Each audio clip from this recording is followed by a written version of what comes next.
continue? You've listened to a long and complex case, murder in the first degree. A premeditated murder is the most serious charge tried in our criminal courts. You've listened to the testimony. You've had the law read to you and interpreted as it applies in this case. It's now your duty to sit down and try and separate the facts from the fancy. One man is dead. Another man's life is at stake.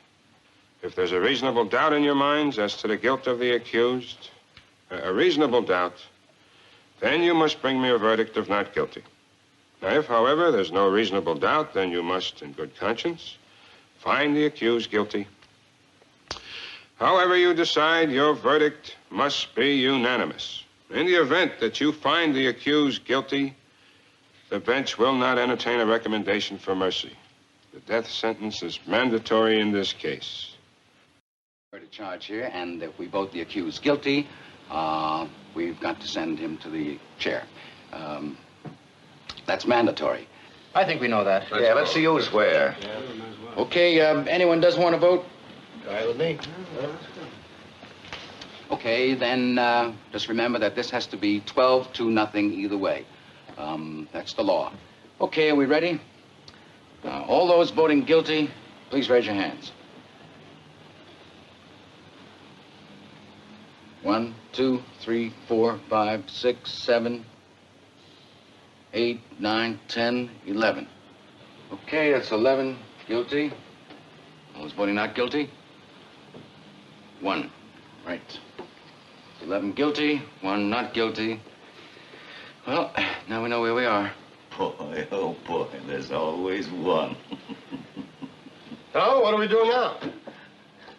I guess we talk. Boy, oh. Hello and welcome to Book versus Movie. This is a podcast where we read books that have been adapted into movies, and then we try to decide which we like better, the book or the movie. I am Margot P. of coloniabook.com, and this is my good friend and co-host, Margot D. of Brooklyn Fitchick. Hi, everyone. We are wrapping up January. Wow, what a slog this month has been. Not for the podcast. This has been like the fun part. But whoa, what a month. But we here in podcast land, we've been having a wonderful time doing all movies that have been adapted from dramatic plays or just from not musical theater.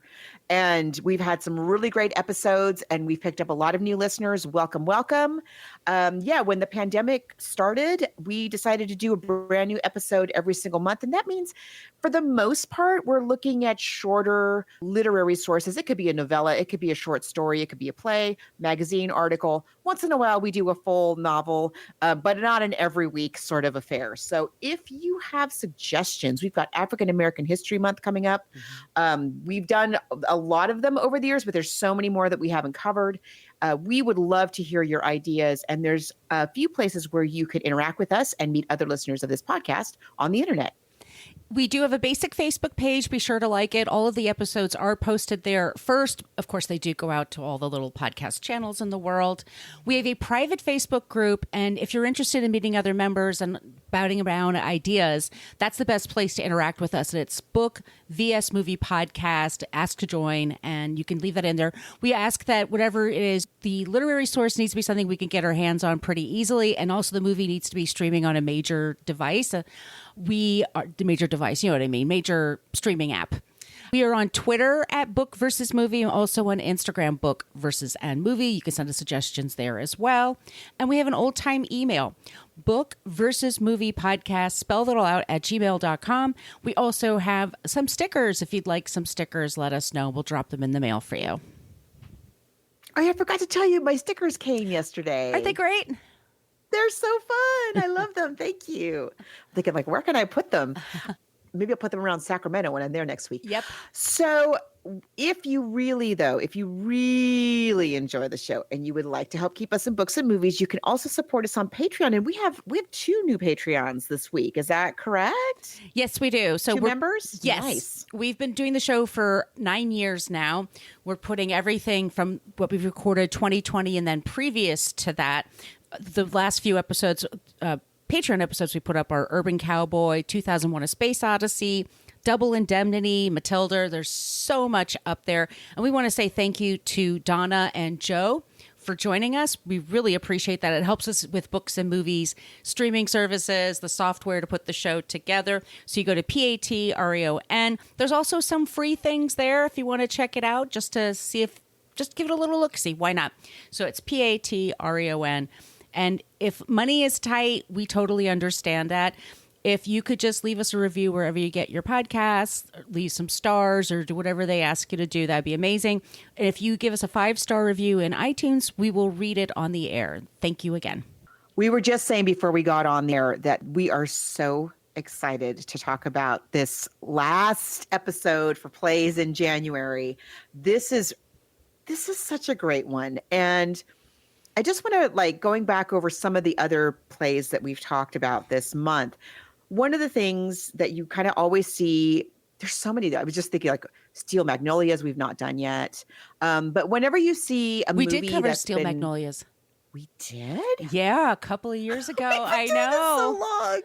It might even be on the Patreon wall. I'll double check that, but we did. Goodness. Yeah. Did we? Yes, we did. I'm sorry, y'all. It's a long time. It's a lot of episodes. But that's a good example too, though. If you say, a lot of us are familiar with Steel Magnolias. Typically when a movie has been adapted from a play, one of the things that happens is we get multiple new locations. Because in a movie, you can go to multiple locations. You could be at so-and-so's house, or like when we talked about Who's Afraid of Virginia Woolf, there's scenes that take place at a roadhouse. That doesn't happen in the play. There's a scene they move the setting to, so it's outdoors. And Steel Magnolias, we're all over that little town, so it's not just in the beauty parlor. I guess the reason we do that is, one, because we can, and two, because there's this expectation that a movie audience isn't going to sit still for a whole story told in a single room. This adaptation is very different in that it kind of there's a little bit outside of that room, but it's mostly pretty much it's pretty faithful to the play. So we're talking about 12 Angry Men, and a very, very interesting playwright who I think doesn't get, he's more known as a screenwriter, but this is really it still holds up. It's still fresh. Mm-hmm. It's still provocative. I mean, really provocative. I can see this material starting fights today. Let's talk about Reginald Rose. Reginald Rose was born December 10th, 1920 in New York City. He's a New Yorker, East Coast kind of guy. He went to City College, Townsend Harris High School. He wrote a few plays. He also wrote quite a bit for Studio One, which was a CBS show in the 1950s. And those CBS, I love those Studio Ones when you can catch them. There's a couple of people who have channels of them on YouTube. They are excellent. They are really They're so good. They hold up against anything today. We talk about today being like the golden age of television. These things will stand up against The Sopranos. I mean, that's from a while back. But any of the big things that people are talking about today in terms of writing and all of that, it's really something. And the stars. Well, they got all these theater actors in New York City because all the stuff was done in New York City. And in the 50s, until I Love Lucy, people they would air something live and then kind of tape that and then put that on the West Coast. And then they would get rid of things. There was no ideas about reruns and preserving things. Film was heavy. Film was flammable. Film took up space. So people would just be like, oh, these are hour-long shows. Who's going to care? And then you have where James are we keeping Dean. these lying around? Right. You have like James Paul Dean, Newman. Paul Newman. These are all like top actors. And then we have the one here. It's 1954, September of 54, and it's 12 Angry Men. And he wrote this when he had served jury duty in New York City, and it was a murder trial. And he was just fascinated by the whole process.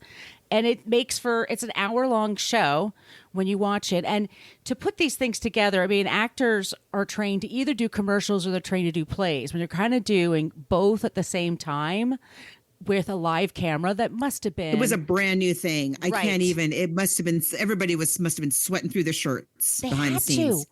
You had to, because not even everybody had a television. It was a big deal. And so they put this on the air in September of 1954.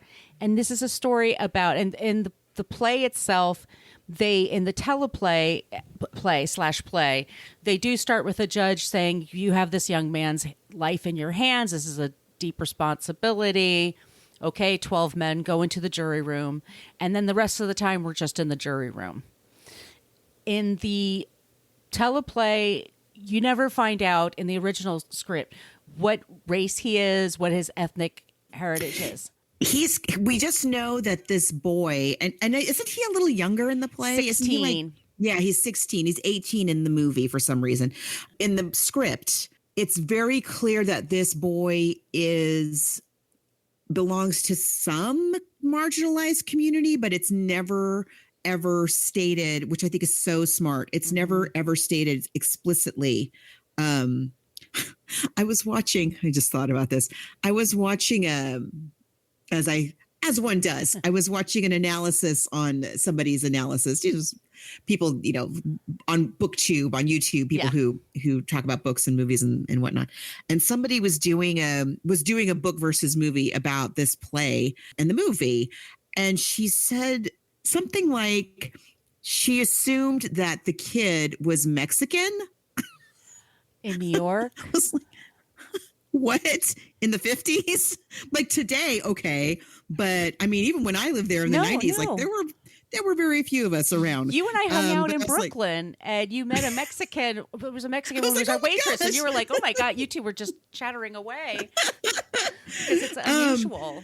Yeah, I was like, okay, that's weird, but okay, but also, what's so wonderful about that in terms of this play is that it just shows you that marginalized people, in terms of the society, the people who are in power, who pull the strings and run everything, all marginalized people are basically the same. Like the things they say about one are very often the things they say about another. And it kind of doesn't matter. It just matters that they're not, it's us versus them, which is explicitly said in the play, basically, which I think is really brilliant. I will say this. When I read the script, and I may have read it in college, the writing is good. It's good. It's not blowing me away in terms of the quality. I did, without a trace of irony, I was about a third of the way through the play, and I thought, geez, why are these guys so angry?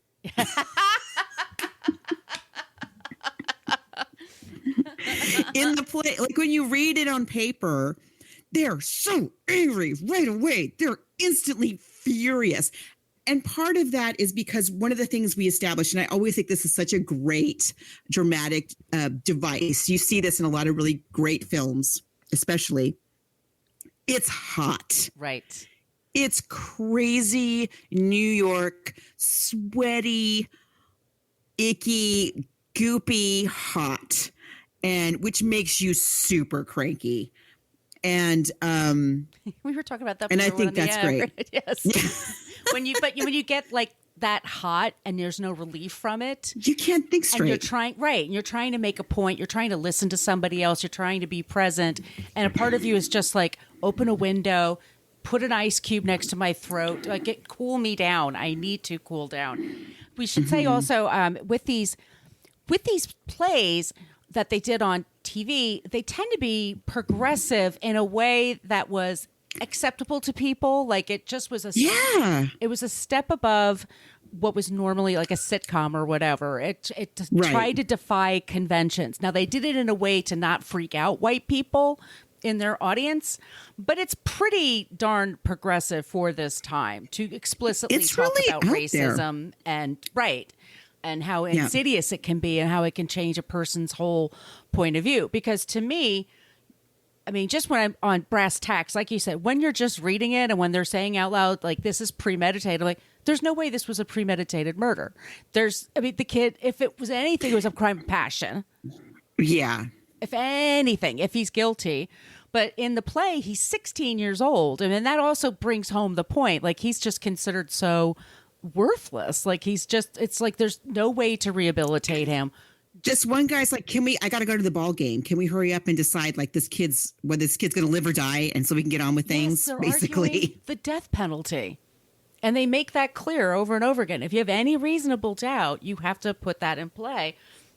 And the number of them that are just like, nah, he's guilty. That was smack their hands together and walk away and totally okay with it. And the basic story is that one person stands out and says, no, we have to talk about this more. There's no way we could just plow through this. And there's in the teleplay. Oh no, that's not that. I also watched another teleplay with Steve McQueen. And so that was another one that was a jury. When was it from? It was from Studio One. I got on someone's Also YouTube from channel. Right.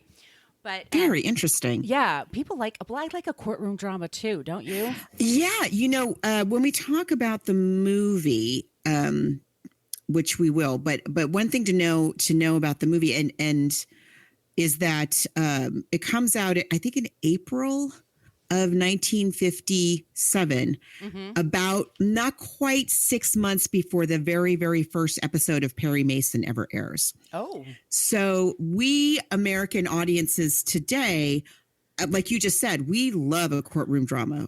Americans, I don't know why we're so obsessed with the courtroom, but we love it. I love it. I love it. I will watch it all day long. I will watch Perry Mason for 3 days.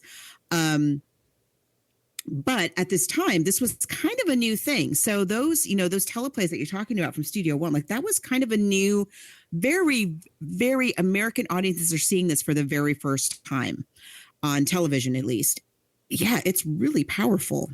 It's live. I can't imagine how terrified those actors must have been. And to get all the moving places around, moving people around, going from this set to that set with the cameras. And then it's just this one set. And basically we'll go through the plot quickly and then we'll talk into the movie more about how they adapt it for there. But the tension comes in just like these 12 angry men. And you can make the argument like there's not much differentiation between them, but there is a different reason. Each one says guilty and each one has a reason to just kind of like give up on it.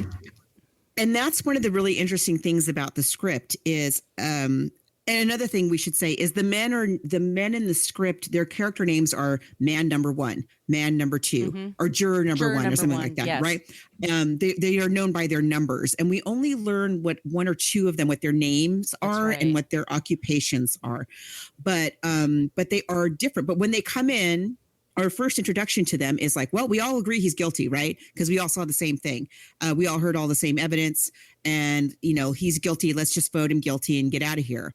And as you said, even though they all but the one guy, they all agree about that. When they start talking about it, no, they actually, each of them has a different reason why they have come to the conclusion that they have come to. It's not because of the evidence per se. It's because of what they're bringing, their life experience. One of them is an immigrant. One of them is an ad man. One of them is kind of a wallflower. The other one's like super angry, beaten down by life and is estranged from his, they all have these stories that they're bringing into the jury deliberation room with them. The other thing that I think is very interesting is that the script takes place in real time. Mm-hmm. There's no like later that day. In fact, in the break between when Act 1 ends and Act 2 begins, I think it says in the script something like immediately following Act 1. Right. So it's no passage of time. It's just that's when you have to break it sometime. And this is where we've broken the script up. And throughout from the very beginning, these men, this is where I was like, why are they so angry? Jeez. These men are like, ugh. This is taking forever. Can we please? Oh, I don't want to go over this again. It's taking so long. It's not even 2 hours. Oh, no, it's an hour and a half It's maybe. Yeah, maybe that, depending on how fast they talk. And to decide whether this young boy lives or dies. I did a little bit of internet looking up, and do you know how long the jury in the O.J. Simpson trial deliberated? I don't remember. I remember it happening, but I don't remember. Me either. And I was very surprised to see it was 4 hours. So more than twice as long as this. Wow. And just so we have a point of reference, the Scott Peterson murder trial, that jury deliberated for 7 hours. And a trial that you covered on one of your other podcasts, which at the time was, I think, the very first time we talked about the trial of the century, the Stanford White murder trial. Yes. That jury deliberated for 47 hours. So 90 minutes. 47 hours. And I should add what was his name? Thak, the murderer. The guy who shot Sanford White was an architect. The man who shot him in front of a ton of people. Yeah. So many witnesses. 47 hours to deliberate that. And he got off. And he did get off. And it was also because they were talking about the woman and her reputation and what. Yes, because it was over a woman. It was over a woman. So there was that whole mess with it. Yeah, we never see in the play. They don't tell us what he looks like. They don't give us any indication. But then we find out that one of the jurors grew up in pretty much the same neighborhood or a neighborhood just like it, and is offended when they are talking about being in the slums and he's being a slum kid, and and then he brings that up. And then, well, I think like some of them think that they're following the evidence and or trying to be very rational about it. And the way that the play presents it, I think, is so smart, too. So we, again, as the audience, like Margos says, the play starts with this judge, and it's really just a voiceover, basically, of a judge saying, like, okay, now you men, time for you to decide whether this boy is guilty of murdering his own father. And that's all the details we have until we go into that room. And we're learning the details as they're coming out in the conversation between the jurors. And so when one juror will say, well, what about the guy downstairs? He heard the boy yell, I'll kill you. And then he heard a body hit the floor. And then he saw the boy run out of the building. And you as the audience are like, yeesh, well, that sounds pretty cut and dry to me. What about the lady who lived in the building across the street? And she saw the kid stab his father. You're getting it in a very, it's expositional, but I think it's done pretty well. It's done the way you would discuss it in a jury room, I feel. And it's the old woman, by the way, that was 45. Holy crap. How did she make it? How did she even make it into the courtroom that day? Yeah, and we have all these different men, and they all have their different reasons, and some of them are incredibly racist. Some of them, racism is sort of the foundry, but none of them will admit to that. But I think a couple of them realize, well, we can't just convict somebody on that. Let's look at the evidence. And the evidence, I think, is very flimsy, but it's super flimsy. Right. It would, yeah. I mean, I was about to say, it would never hold up today, but now I'm not so sure about that. No, it would. I mean, people really do put a lot into eyewitness evidence and ear witnesses, which is not actually something that's super reliable, because your memory is not your memory. Your memory is a memory of a memory, and blah, blah, blah, blah, blah. But they all have their reasons. And that's how any case would set up, by the way. They're like, we think this is what happened, and this is the evidence we have to prove the case. And it's not up to the defense to prove the negative, but people like it when the defense can prove a negative, can prove that it was another person versus we don't know who did it. Because then some of the jurors are like, well, you're just going to let this kid go and he's going to kill somebody else, or you're just going to let this murder happen and nobody's going to ever be convicted for it because they have no idea. And that is weighing on you. Like, maybe he is guilty, but the evidence is pretty flimsy. And we could get into more specifics when we talk about the movie because they illustrate it really well there. But it's. Yeah, in the play, and I will say that, like, that's the one thing. And maybe because it was written as a teleplay, you kind of have to bring that into consideration because, as you said, they're filming it live. Mm-hmm. We've got a lot of story that we're trying to get through, but we've also got the kind of cumbersome technology, these humongous cameras and lights and cords and cables and microphones, giant boom mics that they must have had. So you can't have the people like, getting up and storming off. Like, that's not going to work in a teleplay. Or improvising.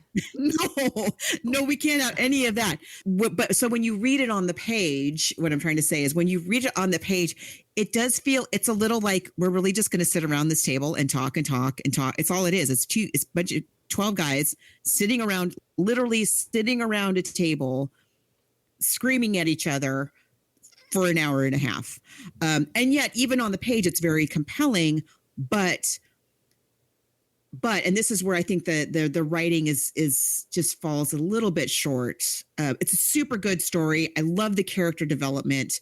But where I feel that the writing falls just a little bit short is that there's no, and I've said this a couple of times this month, there's no levity.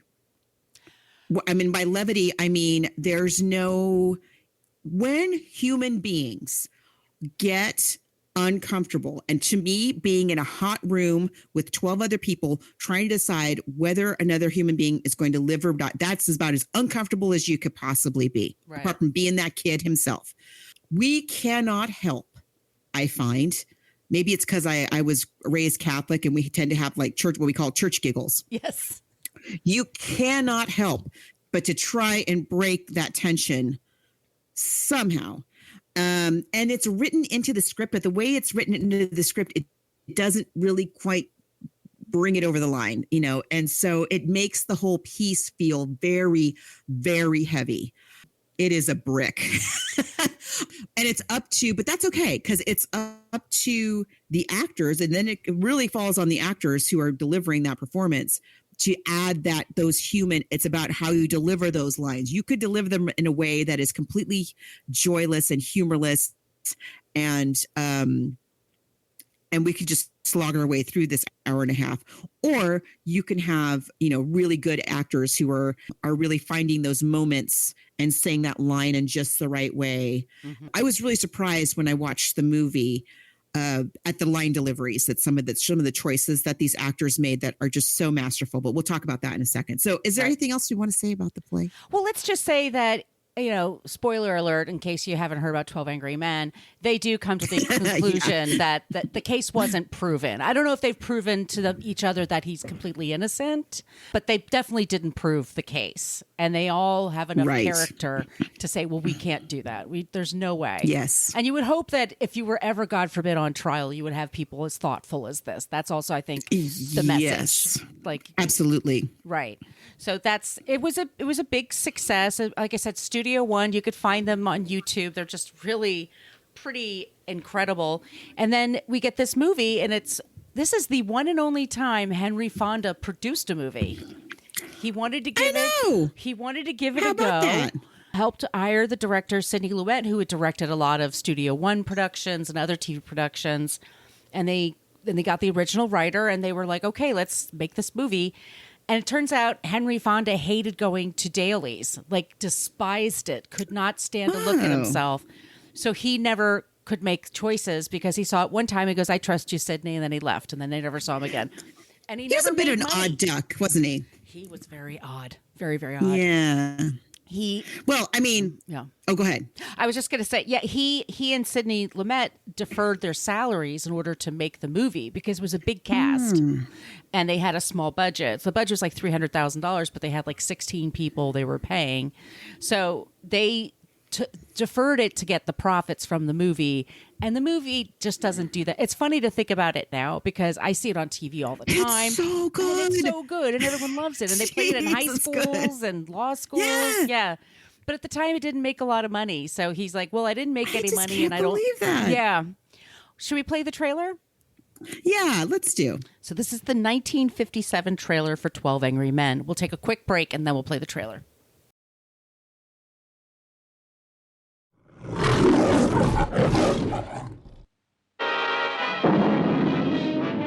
On the point of that knife, a man's life is at stake. I'm just saying it's possible. And I say it's not possible. I want you to watch this because I don't want to have to do it again. I'll make myself about 6 or 7 inches shorter, okay? It's about right, maybe a little more. Okay, a little more.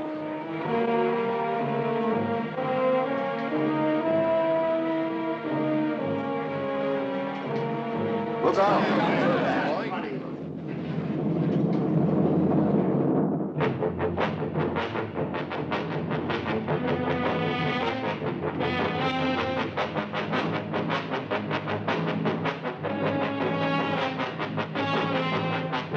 Here's what I think happened.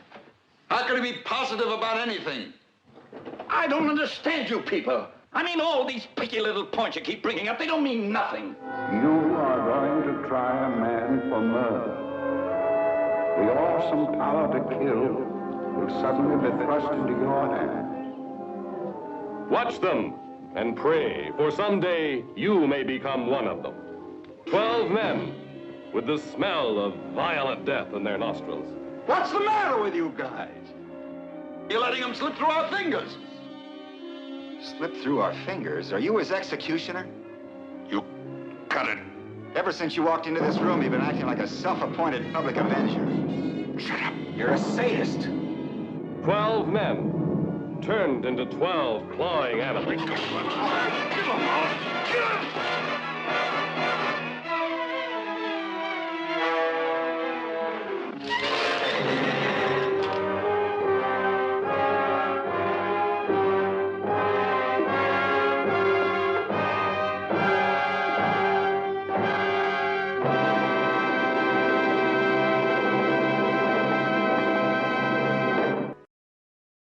This movie, and you and I were saying off the air that there was a high school production, my school, and we had a couple of women in the cast. And I'm sure there's been productions where it's like 12 Angry Women.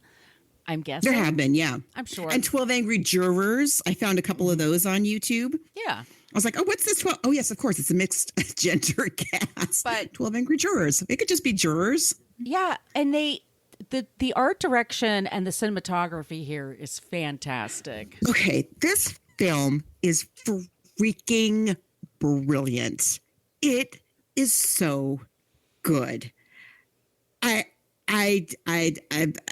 Well, Sidney Lumet, first of all, right, who we've talked about before, absolute genius. He is one of my favorite American filmmakers. I just think, again, his choices that he makes are so brilliant. Even the ones that seem controversial on paper, like showing at the beginning of the movie, showing the boy. Mm-hmm. Which at first, like, you hear that and you're like, you can't show the boy. Like, the whole thing is you don't know about the boy. Like, you don't know what But he somehow manages to find the one boy in the United States. No, I'm not. But the boy that he chooses is, first of all, he's got these haunting eyes. Mm-hmm. Secondly, like, you don't know what this child's ethnic background is. What it is at all. And I was trying to think, like, why did he do that? Why did he make that choice? I don't understand why, if the boy's 18 in the movie, I don't know if that was something that the studio made them do. It I don't sounds like get a that studio choice. Note. Right? It doesn't sound like they wanted to do that. So to me, the reason that he chose to show the boy was so that we, the audience, can realize this is a kid. Because if you make him 18, it's a totally different conversation that these men are having. And the whole thing about the play is that he's 16. He's a kid, a kid who's had a very, very difficult life. And so I think that might have been why he decided to choose to show the boy, because you see that and you're like, he is a baby. Mm-hmm. And then I also love, like I said, that you cannot pin an ethnicity on this kid. I dare you. Right. He could be anything, which is great. I love that. And such a great choice. So then the whole time that they're arguing and they're like, well, he's 18, which comes up a couple of times. You, the audience, is like, no, but did you see him? He's a baby. He looks like he's in high school. He does. Mm-hmm. So I think maybe that might be, again, a very controversial choice, but I think it totally pays off. The choice to have them, there's a little part where, well, we'll get into it. Let's talk about the cast. We need to talk about this cast. Right. Oh my gosh, this cast. Well, so we'll just go juror 1 through 12. Absolutely. Martin Balsam. Martin Balsam. We talked about him when we talked about Psycho. He's so great. Love Martin Balsam and Breakfast at Tiffany's. Martin Balsam is so underrated. I love that man. He's so good in this. Then we have John Fiedler. Oh, the voice of Piglet. Yes, and he did a ton of TV work in the 70s. And didn't we talk about him with Harper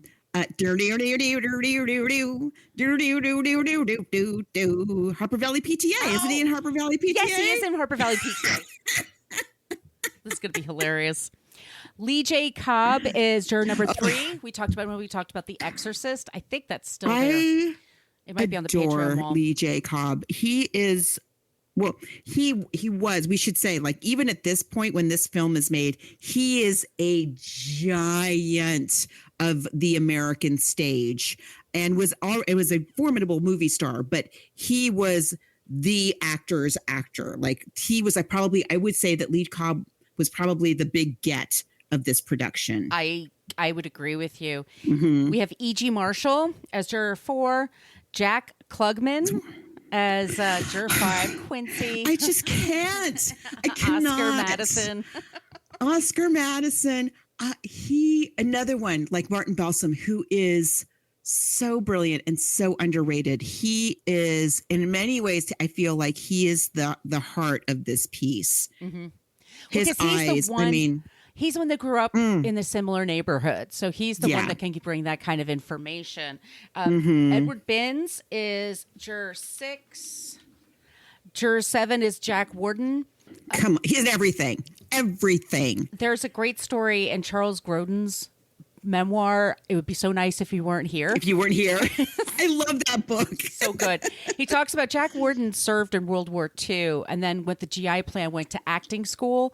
But he was auditioning in New York. There's a story about him. He was auditioning in New York and he worked at a gas station and he came in for a reading for a Shakespeare play and he was in his like garage gear, with the oil and everything. And the guy looked at him and said, "Well, who are you here for?" And he said, "Well, shit, who's playing Leah?" Like that's, which is so just like him. He's great in this. Oh, he's so good. I love him. Henry Fonda is Davis. He's juror 8. And he's the one that's always said, he first says not guilty and makes them all talk. He's the first holdout. Yeah. Joseph Sweeney is McCardle, juror 9. Ed Begley, senior, juror 10. Oh, we should say Joseph Sweeney is the one who's the oldest member of the jury. And I think, didn't you say he was in the original teleplay? He was indeed. He's fantastic. So good. George Voskovec, he's the European. He's juror 11. Mm-hmm. And you said he was also in the original. Yeah. We should say Ed Begley, of course, Ed Begley Sr. It's Ed Begley Sr. Mm-hmm. Ed Begley Jr.'s dad. Ed Begley Sr. was another one. He's another one like Lee J. Cobb, that he was like Mr. Broadway. He was in everything. And those two together in this movie are so awesome. I just love it. Sorry. I couldn't let it go by. No, of course. It's Robert Weber is juror 12. He's the ad man. He's the handsome younger ad man. Can't quite make up his mind. Slick. Very slick. Slick and spineless. The defendant is John Savoca. So he doesn't have any lines, but that's who that is. He just sits there and haunts your dreams. And yeah, I mean, how do you get all these characters to be so different from one another? But you get brilliant actors is what you do. You get the best. Yeah. So the scene, I love the scene where with the knife, where they're all saying like, well, how did this kid just happen to get this one pocket knife? Look at this knife. No, you never saw a knife like this in your life. My dad grew up in the 50s in New York. It's like kids had knives. Like you needed... That's protection. Oh, yeah. How about that? Like, okay, so it's a very famous, iconic scene. Like, if you look up 12 Angry Men, this is the scene that always kind of comes up. What actually happened is this.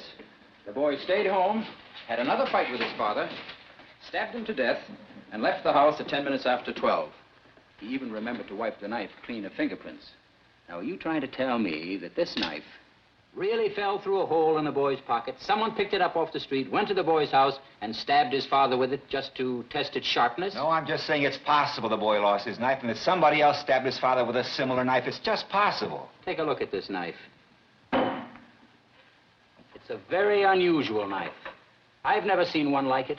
Neither had the storekeeper who sold it to the boy. Aren't you asking us to accept a pretty incredible coincidence? I'm just saying a coincidence is possible. And I say it's not possible.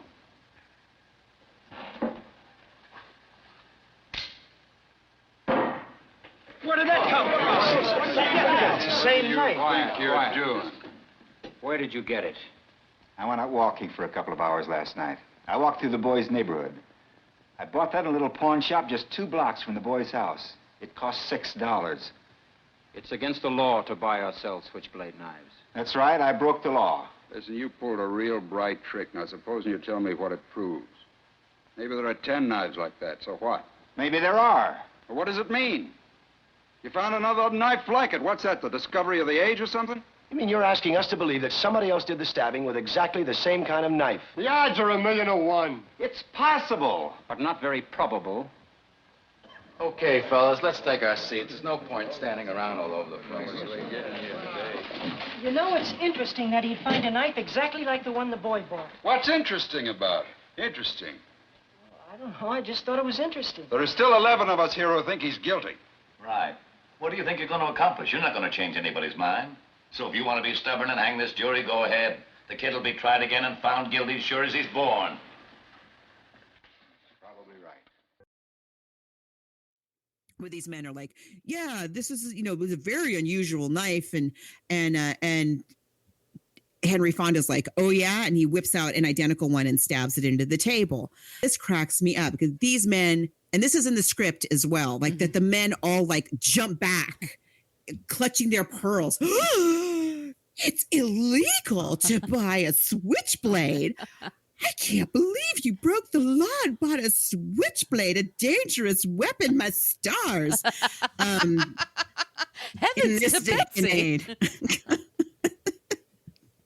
That was the time. That was the time. If you lived in certain parts of the city, yeah, that's what you had to do. But it's one of those things. And also, they're saying he stabbed his father with a knife going up and down into the person, which is just not how you use a knife. And I mean, you don't use a switchblade like that. Mm-hmm. I have like 20 years of Law and Order in my brain. So I just, as do we all now, yes, right? Right. So nowadays, shocking. Yeah, a 21st century audience seeing that moment is like, well, duh. Yeah. You really thought this poor kid from a slum somehow got enough money to buy the one switchblade that looks exactly the only one in the world. How did he manage to outbid the Metropolitan Museum of Art to get this one switchblade? And then they also, I don't remember if it was in the movie, but I remember it in the script that it's also a point that that the kid is very good with the switchblade. Because they have his friends testify, the kid's friends testify, and they're like, "Oh yeah, he was really showing off that switchblade. He had all the skills and he knew how to use it, and he was showing us how cool the handle was and everything." Like, what?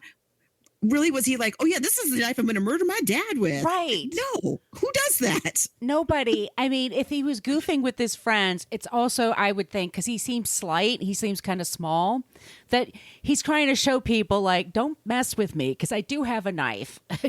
I'm not going to be hostile about it right now, but just kind of let the word out, like, don't pick on him. I think it does say that in the script that he's kind of like he's a kind of a little guy. Yeah, and they also tell us allusion to that, right? And then they give us reasoning like, well, he was raised in a tough neighborhood. His mother died when he was young. He was arrested for things before. His father's not the greatest, and that's when you get the racism and the xenophobia and people always think like, oh, New York, it's so welcoming because we're the place for immigrants, and not everyone, believe me. No, I wish it were. Well, the vote's 9-3 in favor of acquittal.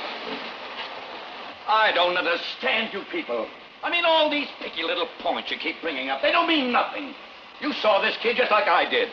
You're not going to tell me you believe that phony story about losing the knife and that business about being at the movies? Look, you know how these people lie? It's born in them. I mean, what the heck? I don't have to tell you. They don't know what the truth is. And let me tell you, they don't need any real big reason to kill someone either. No, sir. They get drunk. Oh, they're real big drinkers, all of them. You know that. And bang, someone's lying in the gutter.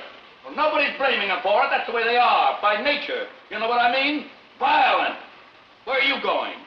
Human life don't mean as much to them as it does to us.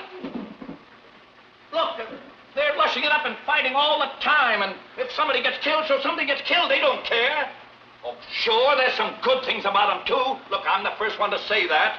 I've known a couple who were okay, but that's the exception, you know what I mean? Most of them, it's like they have no feelings. They can do anything.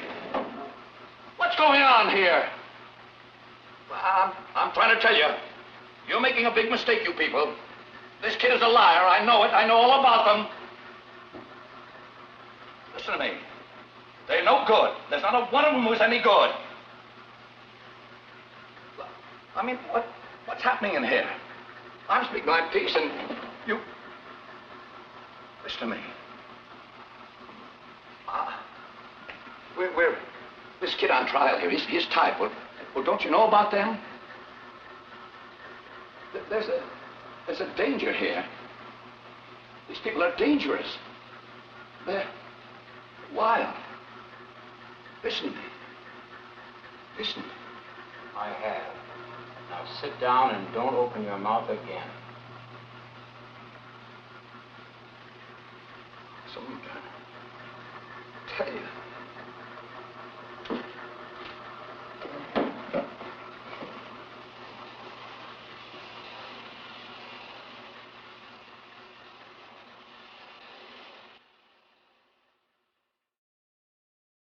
Yeah, I always wondered about that when I lived there, because it is true that you can, even then in the 90s, like you go anywhere, you hear all the languages.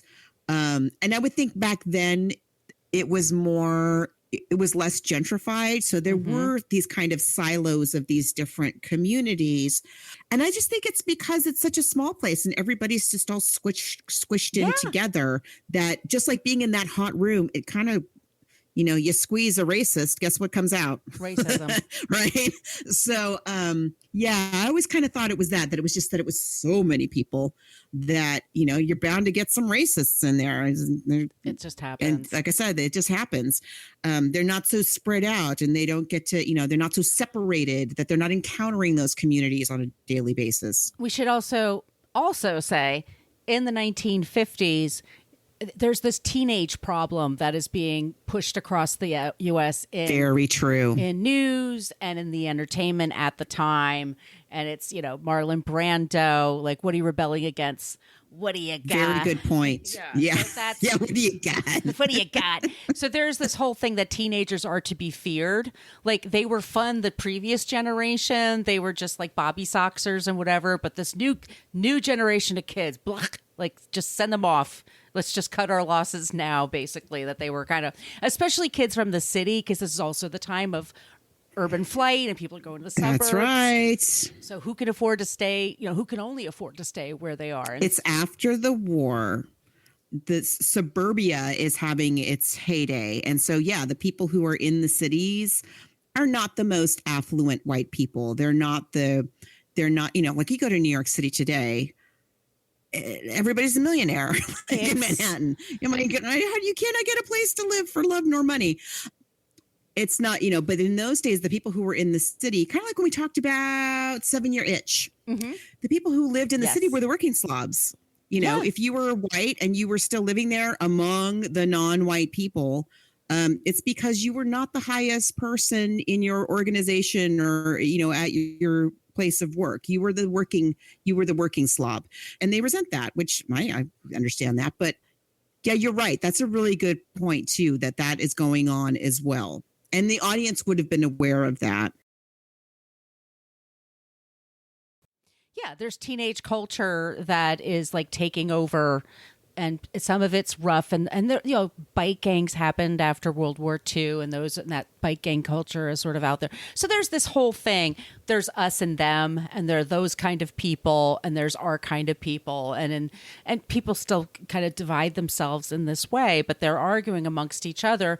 And the couple of them are trying to be super rational and say, well, this person hurt him, and then you have to say, well, it's an L train. The elevated trains are so... Did they? Yes. Right. Like trying to explain, because some of them wouldn't know. I mean, it's right. Yeah. When I was in college in Boston, I went to Boston University. The first semester that I lived there, I lived in a dorm that was next to the elevated, what do they call it there? The T. And it was this little segment of T that kind of ran between the buildings where the dorms were, because Boston University is in downtown Boston. Let me tell you, Yeah. When that train went by, like if you and I were 3 feet apart, we couldn't hear each other screaming at the top of our lungs. The whole building would shake every time, which freaked me out. Let me tell you, as a Southern Californian, like every time I was like, oh, this is the big one. And, and then I'd be like, no, they don't have earthquakes here. That's why they have all these brick buildings still standing. But anyway, yeah, you wouldn't hear it.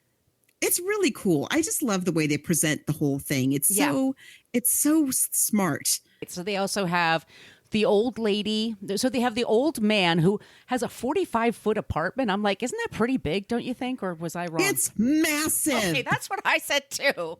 It's freaking enormous. He's doing pretty well, that old man. If he is fine. He's doing fine. But they said he was trying to hide his limp.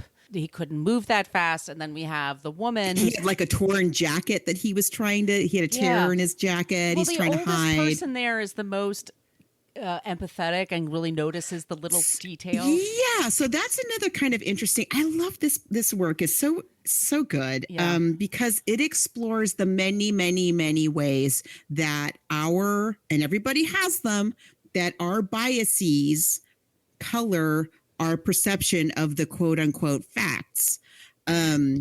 We think that things that are just circumstance are facts, for one thing. And we also make these assumptions about each other. And when the play starts, all of the men kind of, what's the word? Patronize the juror number. What is he? Whatever, the oldest one. Yes. Not Ed Begley Sr., but the other one who's even older.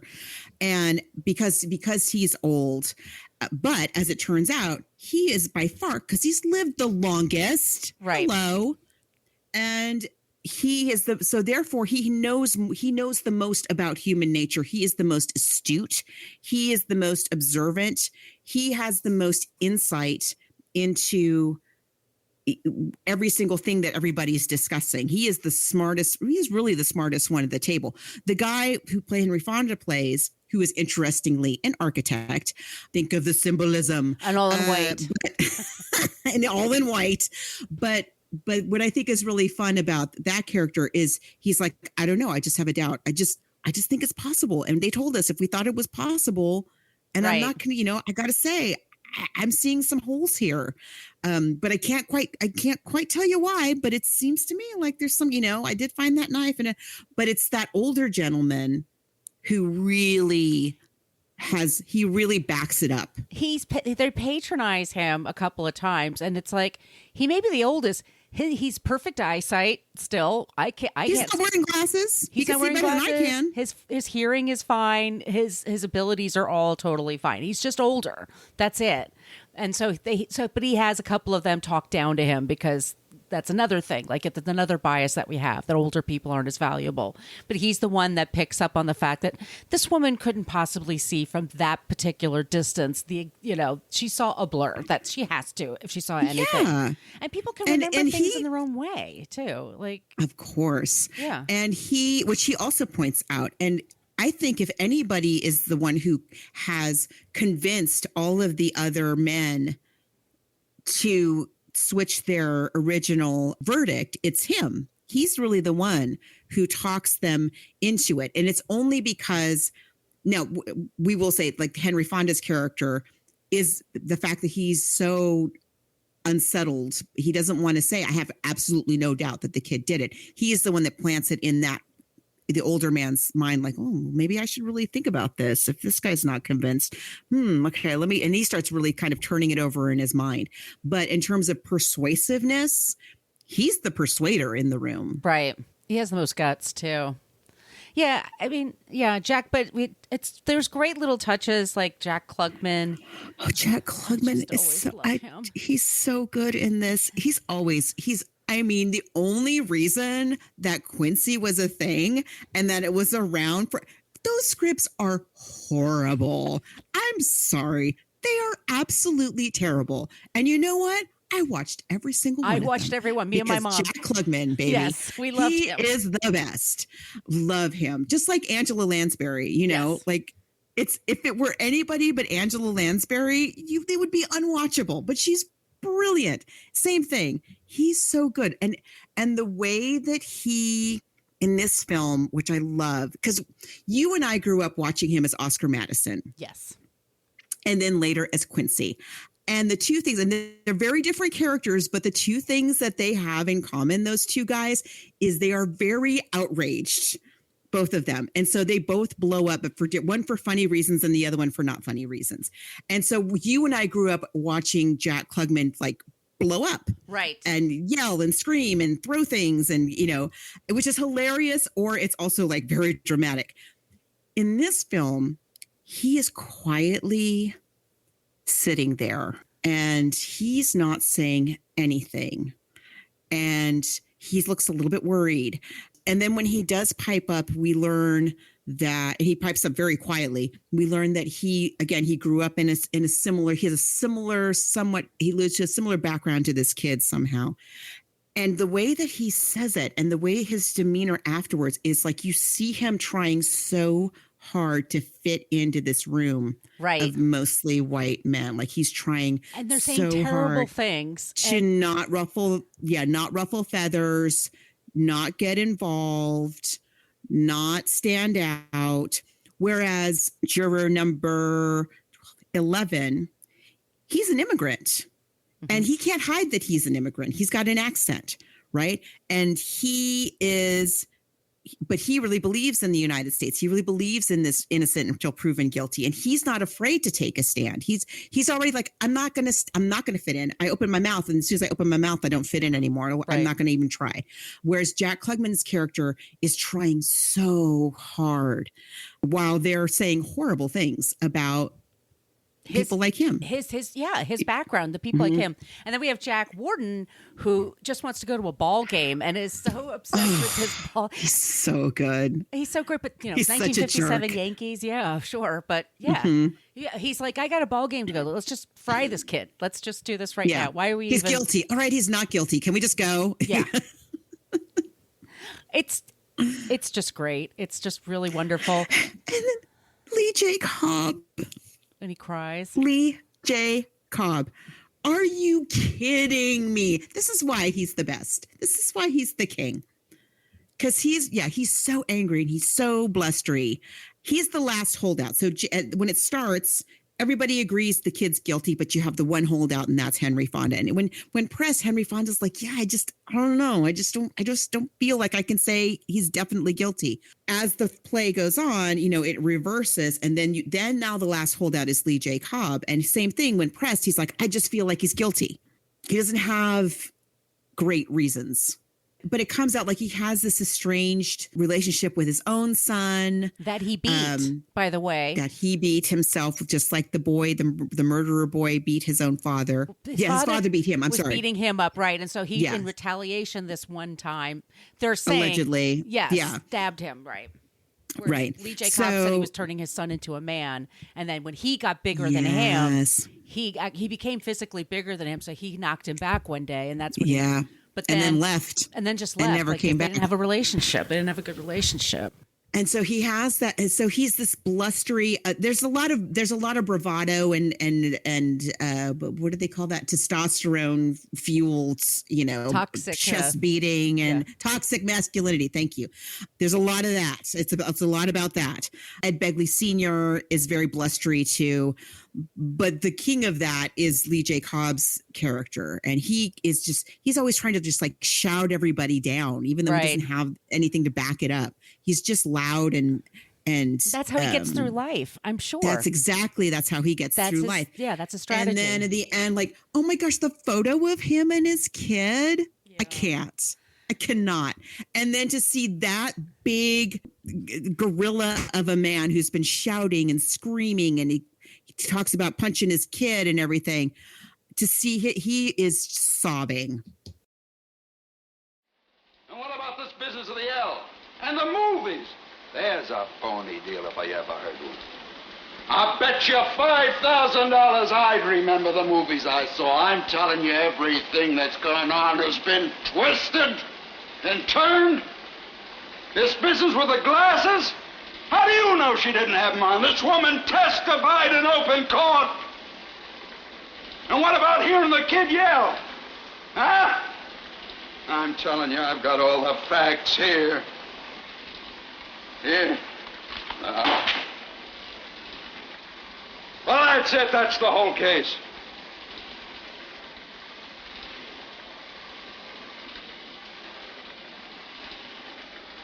Well? Say something!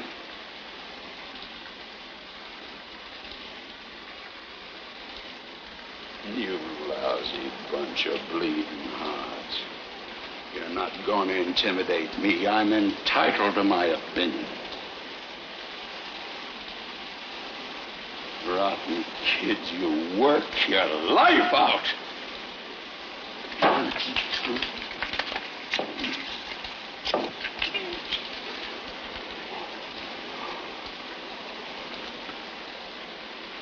No.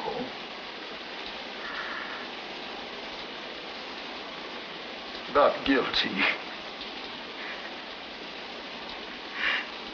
Not guilty.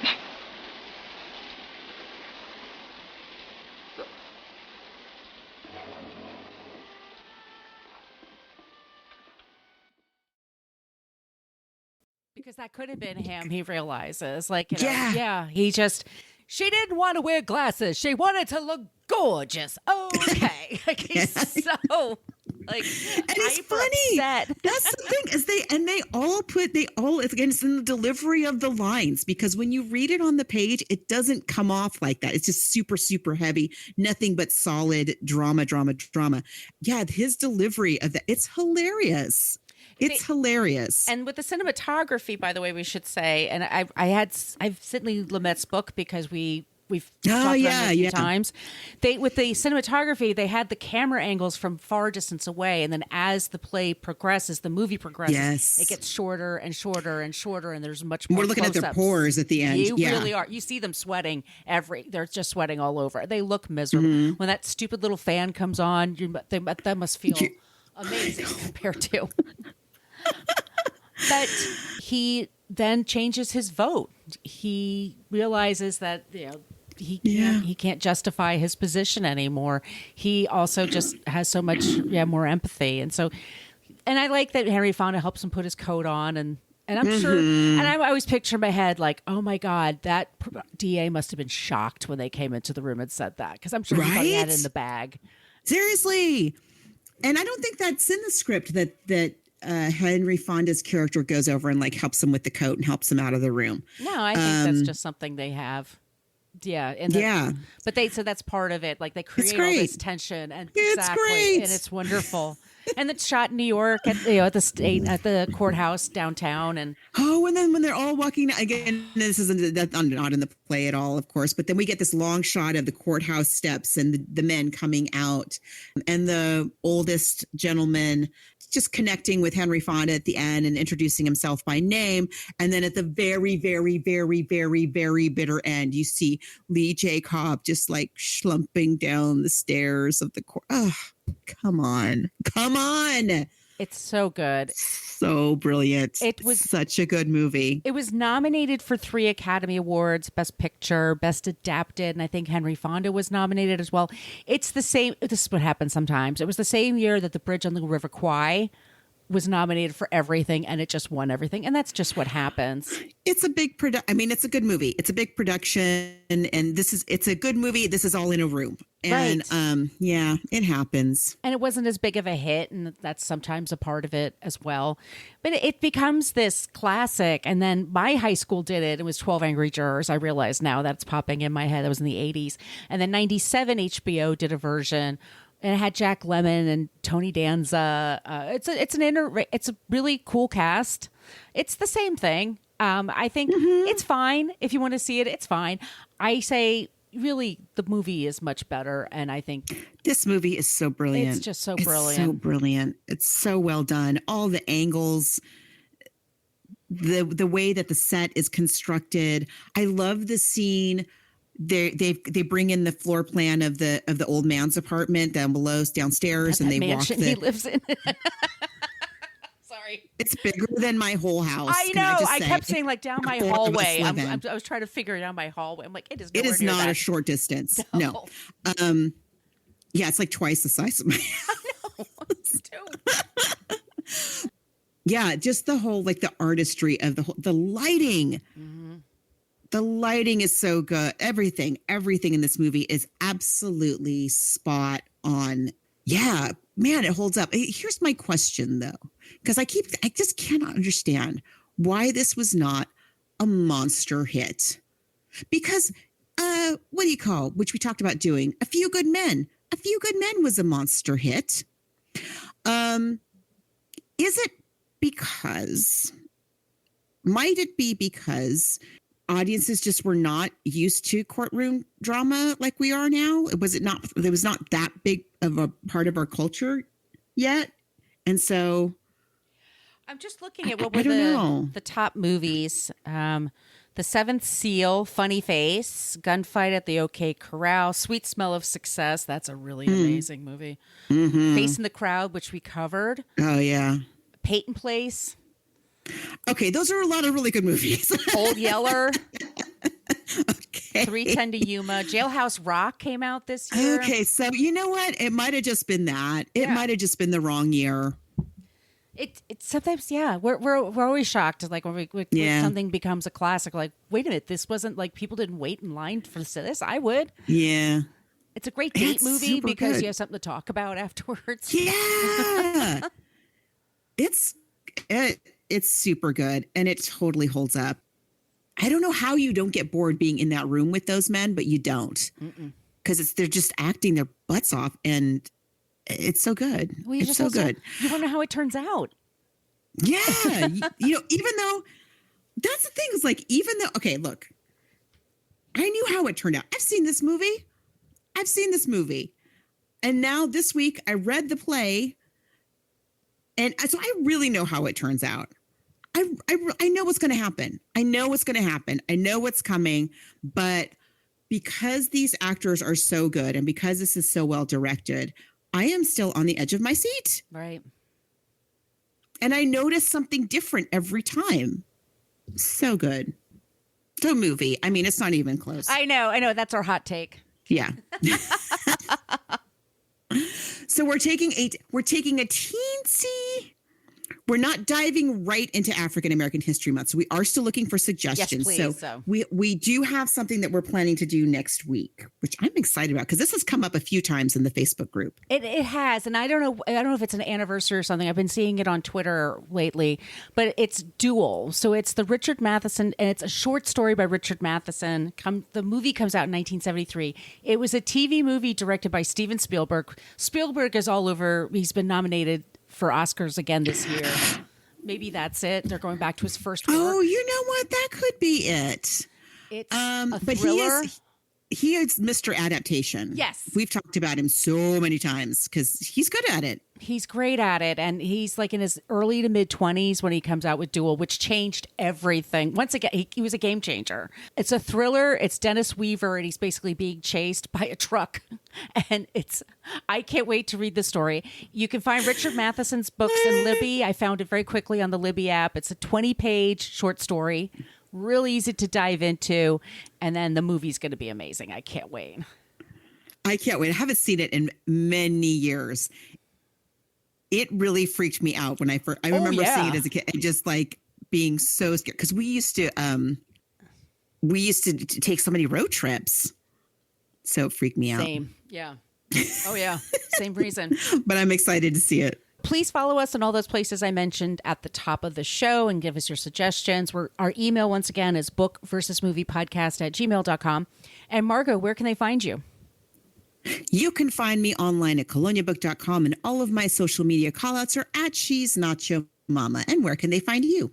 You can find me. I've changed my name on Twitter. You could still find me if you've already, but I've changed to Brooklyn Margot. And then I was going to do that for Instagram. Good call. Yeah. So it's Brooklyn Margot on Twitter. Trying to figure out on Instagram what to do because there's already a Brooklyn Margot there. And tell them why. Because I have a book called Filmed in Brooklyn. And so I'm now like a kind of a Brooklyn film expert. Thank you, Margot. The link is also, you can follow me there. I pinned the link. on my Instagram is Brooklyn Fit Chick, and my site is brooklynfitchick.com. All the information is there if you want to look into my book. If you want to get a signed copy, email us and we'll work that out. And my TikTok, which, Margot, I've been learning how to do video editing. So I've been upping my TikTok and my social media game. So I'm going to have to actually download the app. You should. Book talk is a big deal. I know it is. I'm just so I'm just so old, but I'll do it. And so you can find me there at Margot Donahue. This has been super fun, and we are looking forward to the next episode. And once again, as Margot said, we are looking for suggestions. African American History Month, and we have musicals in March and AAPI in May or April. There's a lot coming up, y'all. So giddy up. Thanks for joining.